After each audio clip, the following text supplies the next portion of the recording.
everyone. Kat here, your favorite ginger bibliophile. Hope you're all doing really well. And I hope you can see this because it's showing that it's recording, but once again, I am getting a blank screen. So I don't know how this is going to come out, but we're going to do another entry of the Edgar Allan Poe tales. And this is one I've wanted to do for y'all for a while, but it is a really long story, as in more than twice as long as anything else I've read for y'all, and some of those go a while. So we're actually going to do this in parts. And I had to mark it in pencil, of course, because I do not be marking up my books. And we got a little Franny over here, if you can see her. So I'll probably be getting punched at some point. Yep, like now. Yes, like a girl. Yeah. So we're going to read a little bit of this, and we'll join in for you later. This is a story some of y'all might know because it was the basis for one of the episodes on Netflix's Fall of the House of Usher. It is one of his more famous ones. It's The Murders in the Rue Morgue. And as always, it starts with a little something under the title. I can pay you. You don't have to punch me for it. But what song the siren sang, and what name Achilles assumed when he hid himself among women, although puzzling questions are not beyond all conjecture. Sir Thomas Browne. I'm not really sure what that has to do with this, but okay. Maybe if I thought about it a little bit more, it would make sense. No, don't be being a fussy hussy. So settle in, or maybe get onto your chores while I read you a story, and we'll see how it goes, huh? And you'll hear some fussing and maybe some tinkling water in the background from the fish tank. Might be nice and soothing. The mental features discoursed of as the analytical are in themselves but little susceptible of analysis. We appreciate them only in their effects. We know of them, among other things, that they are always to their possessor, when inordinately possessed, a source of the liveliest enjoyment. As the strong man exults in his physical ability, delighting in such exercises as call his muscles into action, so glories the analyst in that moral activity which disentangles. He derives pleasure from even the most trivial occupations, bringing his talent into play.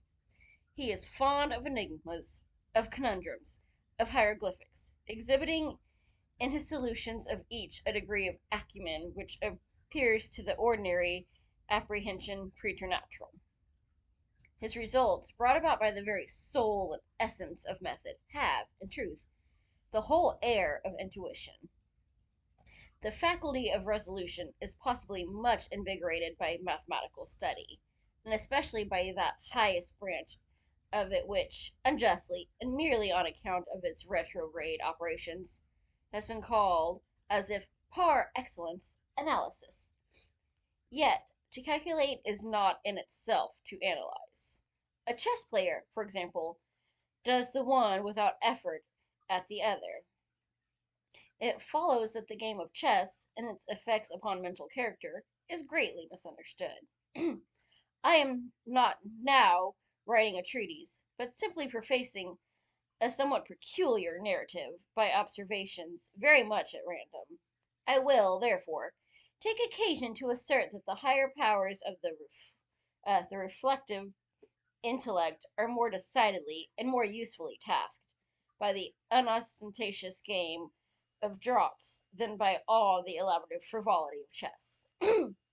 In this latter, where the pieces have different and bizarre motions, with various and variable values, what is only complex is mistaken, a not unusual error, for what is profound. The attention is here called powerfully into play. If it flag for an instant, an oversight is committed, resulting in injury or defeat. The possible moves being not only manifold, but involute, the chances of such oversights are multiplied, and in 9 cases out of 10, it is the more concentrative rather than the more acute player who conquers.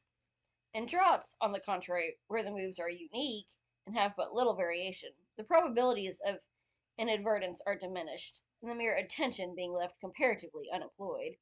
What advantages are obtained by either party are obtained by superior acumen? To be less abstract, let us suppose a game of draughts, where the pieces are reduced to 4 kings, and where, of course, no oversight is to be expected. So I have no idea what draughts are when it doesn't pertain to drinking. I'll have to look into that later. It is obvious that here the victory can be decided, the players being at all equal, only by some recherche movement. No idea about that word. The result of some strong exertion of intellect. Deprived of ordinary resources, the analyst throws himself into the spirit of his opponent, identifies himself therewith, and not unfrequently sees thus, at a glance, the sole methods, sometimes indeed absurdly simple ones, by which he may seduce into error or hurry into miscalculation.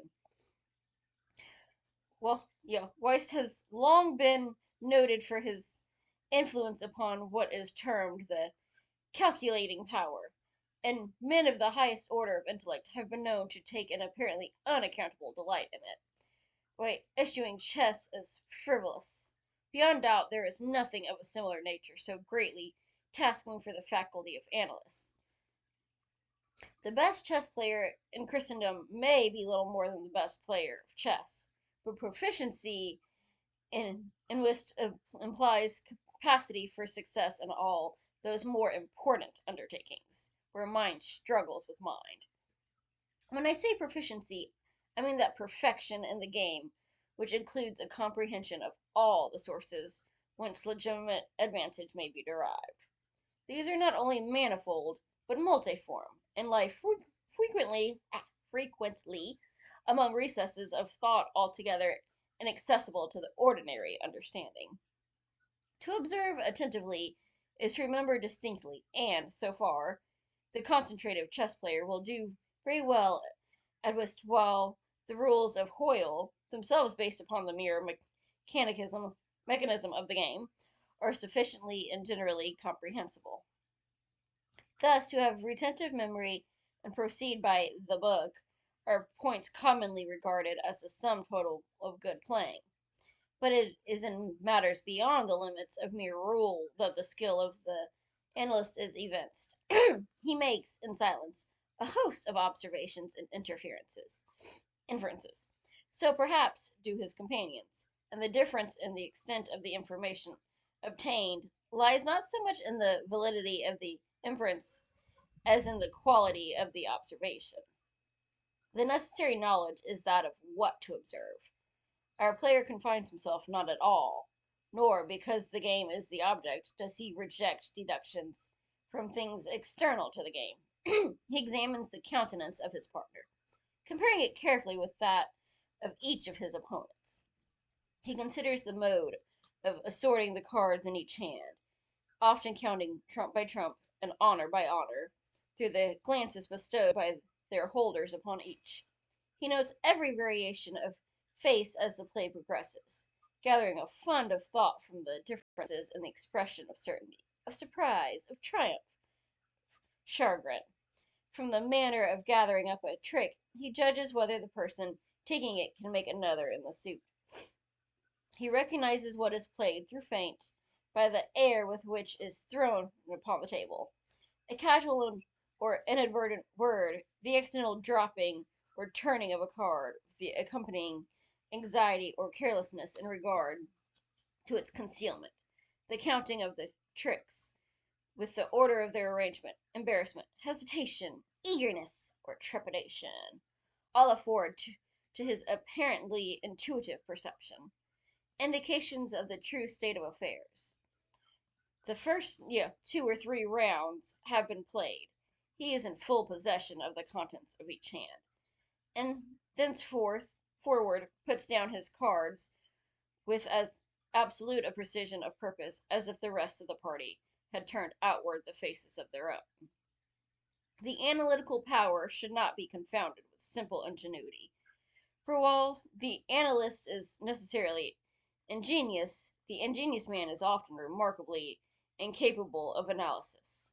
The constructive or combining power, by which ingenuity is usually manifested, and to which the phrenologists, I believe erroneously, have assigned a separate organ, supposing it a primitive faculty, has been so frequently seen in those whose intellect bordered otherwise upon idiocy, as to have attracted general observation among writers on morals.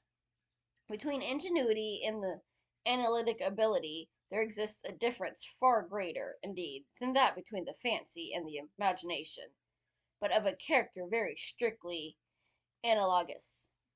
Ah. Yeah, no, I'm not even going to try to tongue tie that one. And hopefully we get to the actual story here soon. It will be found, in fact, that the ingenious are always fanciful, and the truly imaginative never otherwise than analytic.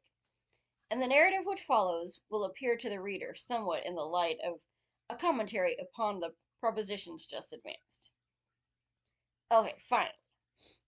Residing in Paris during the spring and part of the summer of 18 blank, I'm not even kidding, it really does say 18 and blanks here. I there became acquainted with the Monsieur C. Auguste Dupin. This young gentleman was of an excellent, indeed of an illustrious family, but by a variety of untoward events had been reduced to such poverty that the energy of his character succumbed beneath it, and he ceased to bestir himself in the world or to care for the retrieval of his fortunes. By courtesy of his creditors, there still remained in his possession a small remnant of his patrimony, and upon the income arising from this, he managed, by means of a rigorous economy, to produce the necessaries of life, without troubling himself about its superfluities. Books, indeed, were his sole luxuries, and in Paris these are easily obtained. Okay, I'm understanding this character. Our first meeting was an obscure library in the Rue Montmartre, where the accident of our both being in search of the same very rare and very remarkable volume brought us into closer communion. We saw each other again and again.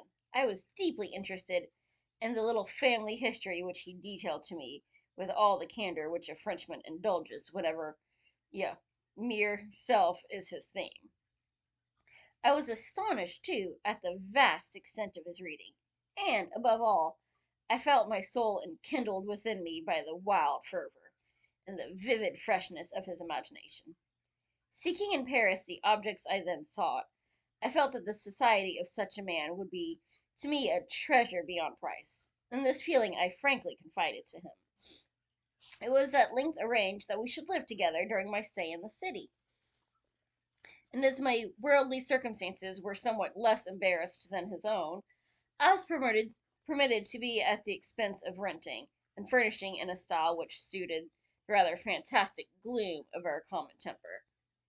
A time-eaten and grotesque mansion, long deserted through superstitions into which we did not inquire, and tottering to its fall in a retired and desolate portion of the Faubourg Saint Germain.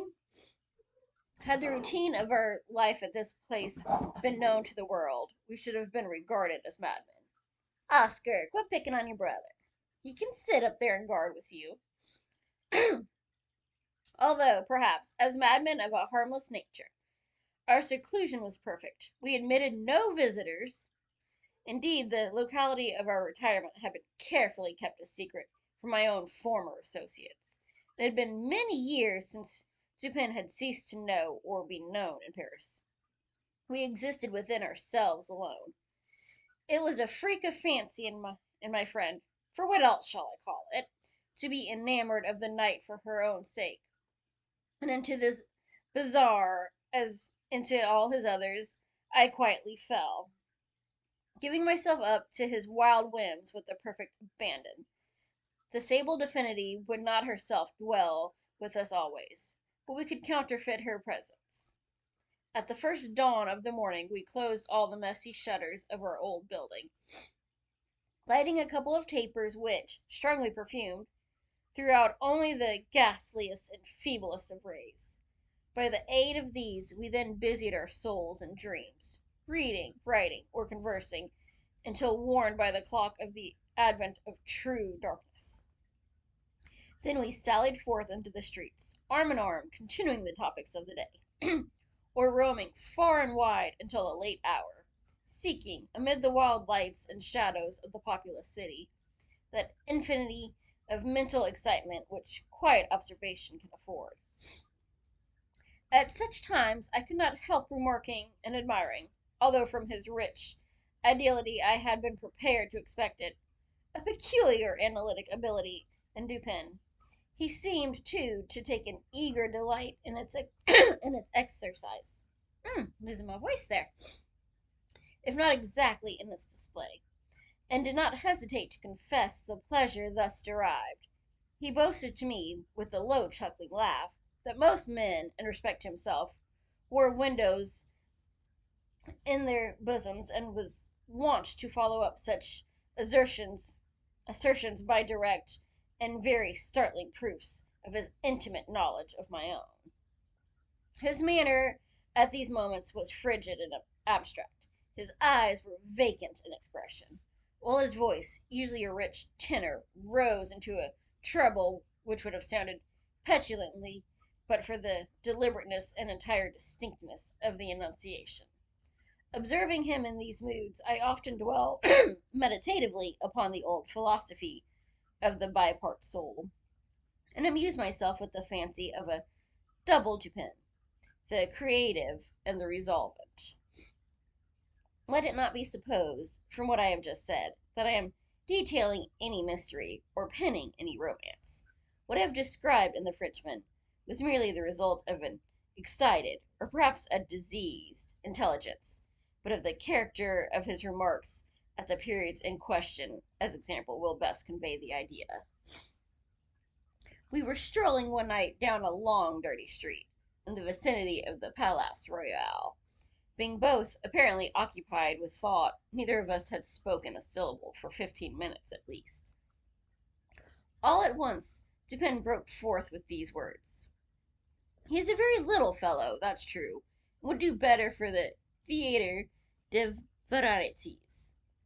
There can be no doubt of that, I replied unwittingly, and not at first observing, so much had I been absorbed in reflection, the extraordinary manner in which the speaker had chimed in with my meditations. In an instant afterward, I recollected myself, and my astonishment was profound. Dupin, I said gravely, this is beyond my comprehension. I do not hesitate to say that I am amazed, and can scarcely credit my senses. How is it possible you should know I was thinking of blank? Here I paused to ascertain beyond a doubt whether he really knew of whom I thought. Of Chantilly, said he. Why do you pause? You were remarking to yourself that his diminutive figure unfitted him for tragedy. This was precisely what had formed the subject of my reflections.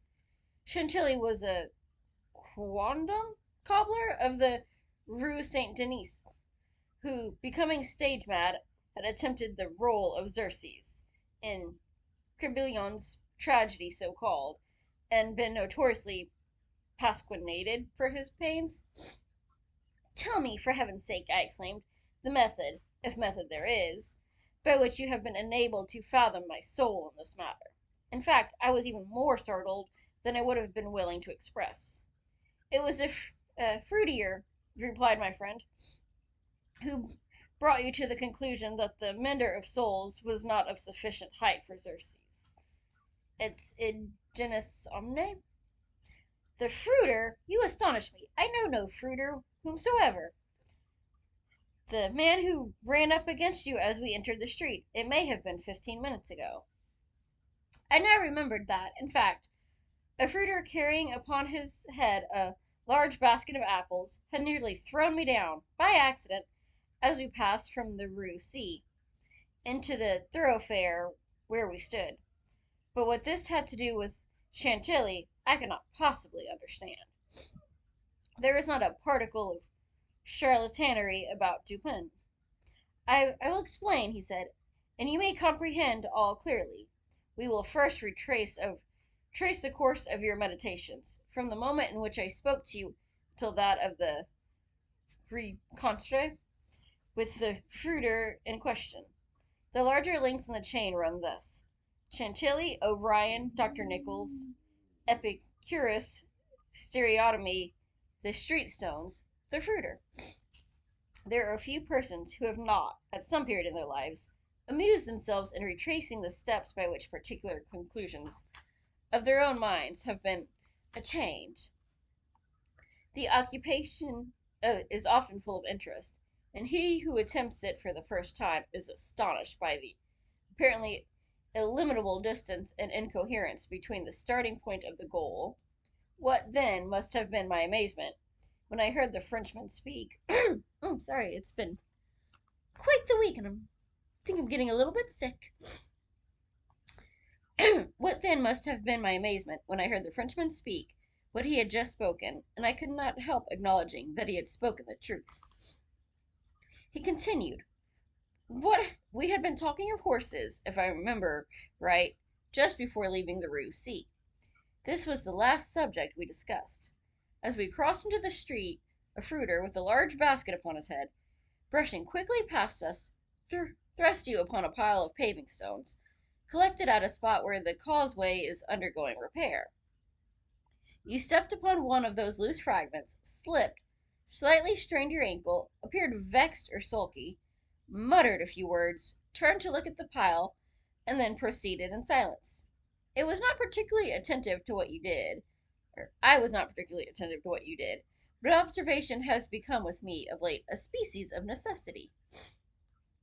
You kept your eyes upon the ground, glancing, with a petulant expression, at the holes and ruts in the pavement, so that I saw you were still thinking of the stones, until we reached the little alley called La Martine, which has been paved, by way of experiment, with the overlapping and riveted blocks. Here your countenance brightened up, and, perceiving your lips move, I could not doubt that you murmured the word stereotomy, a term very affectedly applied to this species of pavement. I knew that you could not say to yourself stereotomy without being brought to think of atomies, and thus the theories of Epicurus. And since, when we discussed this subject not very long ago, I mentioned to you how singularly, yet with how little notice, the vague guesses of that noble Greek had met with confirmation in the late nebular cosmogony, I felt that you could not avoid casting your eyes upward to the great nebula in Orion, and I certainly expected that you would do so. You did look up, and I was now assured that I had correctly followed your steps.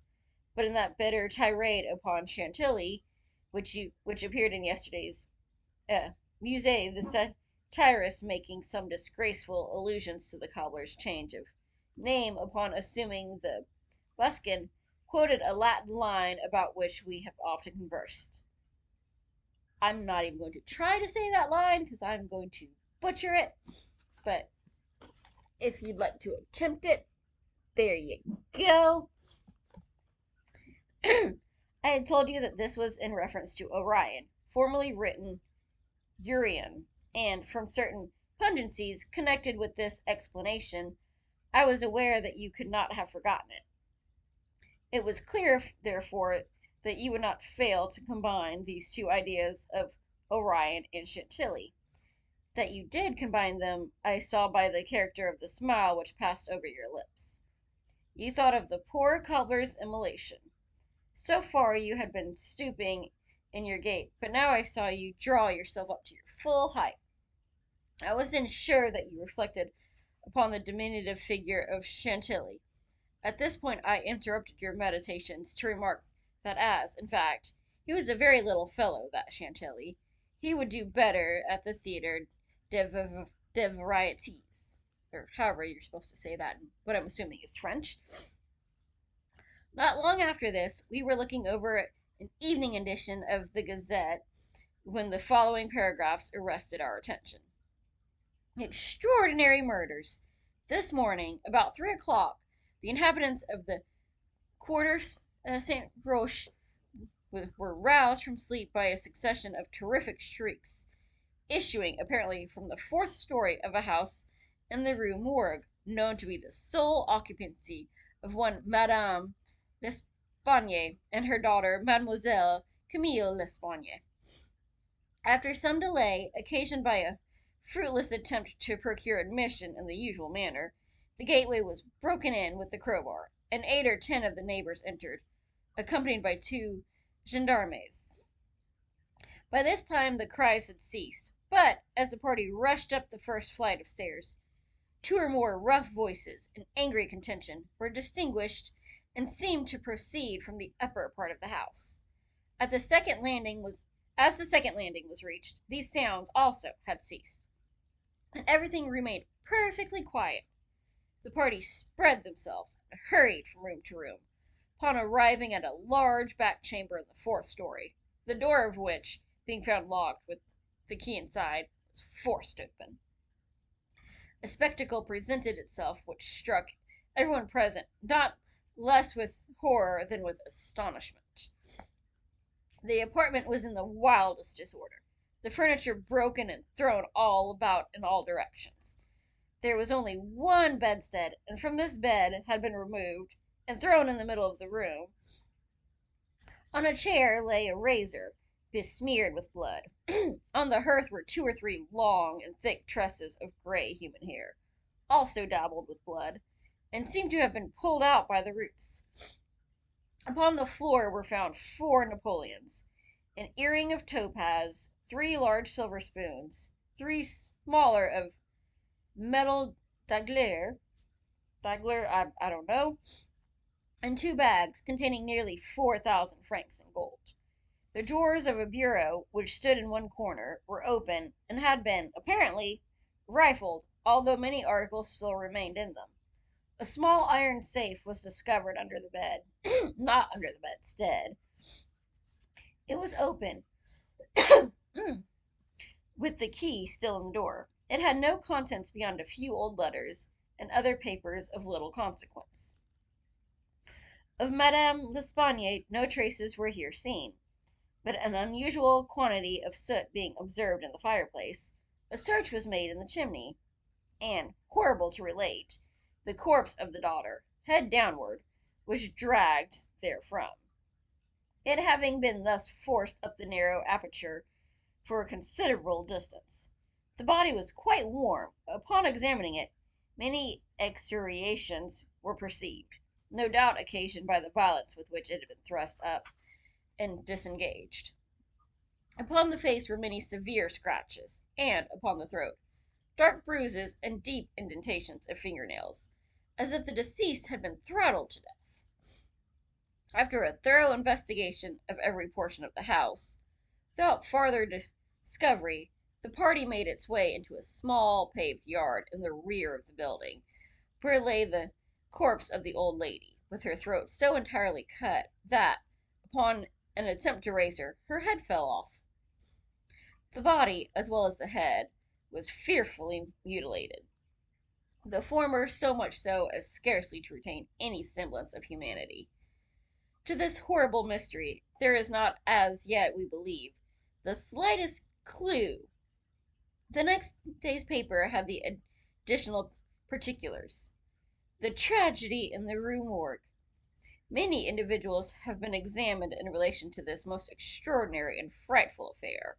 The word affair has not yet, in France, that levity of import which it conveys with us.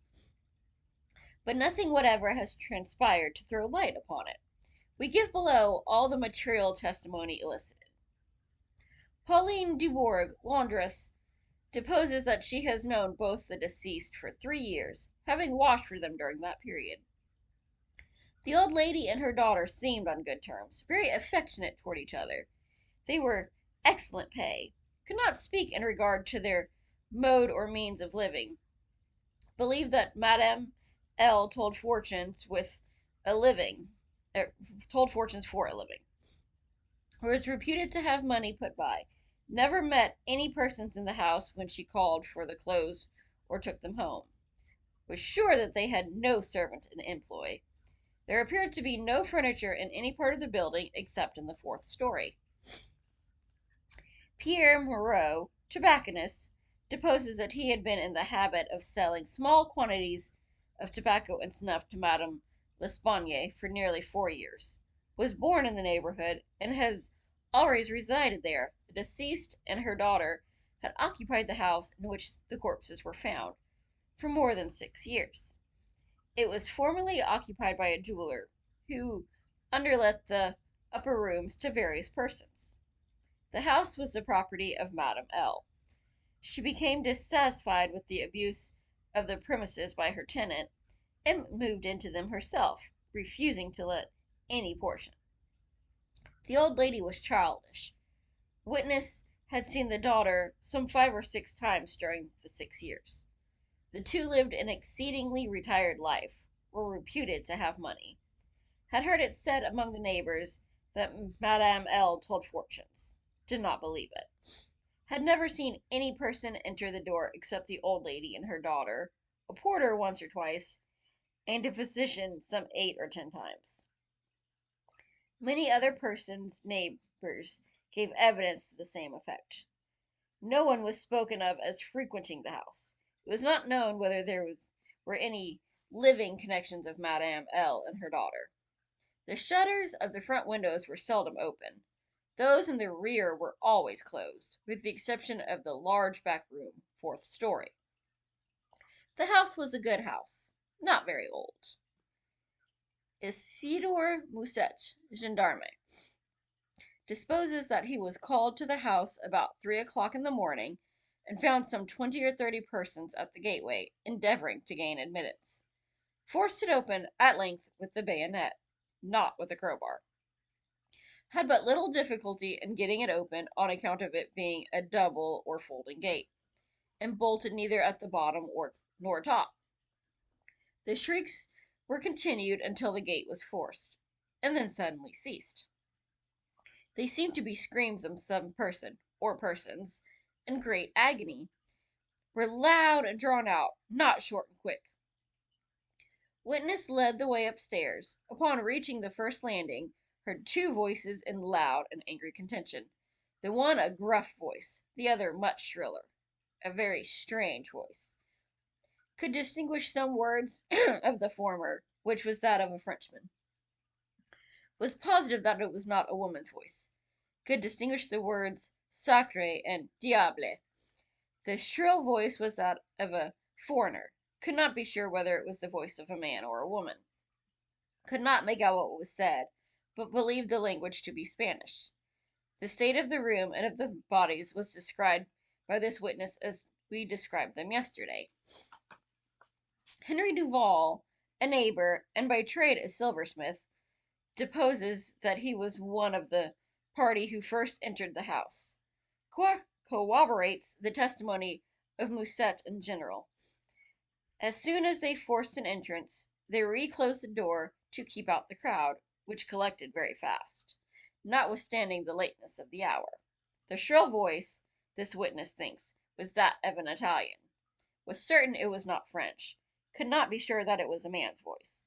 It might have been a woman's. Was not acquainted with the Italian language. Could not distinguish the words, but was convinced by the intonation that the speaker was an Italian. Knew Madame L. and her daughter. Conversed with both frequently. Was sure that the shrill voice was not that of either of the deceased. And I think on that note, we are going to call it good, as my voice is scratchy, and this is already quite the long video, though. Sorry about the first 10 minutes, those were kind of a boring intro to the story, and we will pick up the rest of it on the next video. I hope you enjoyed it, and I will see you soon. Bye! Happy reading!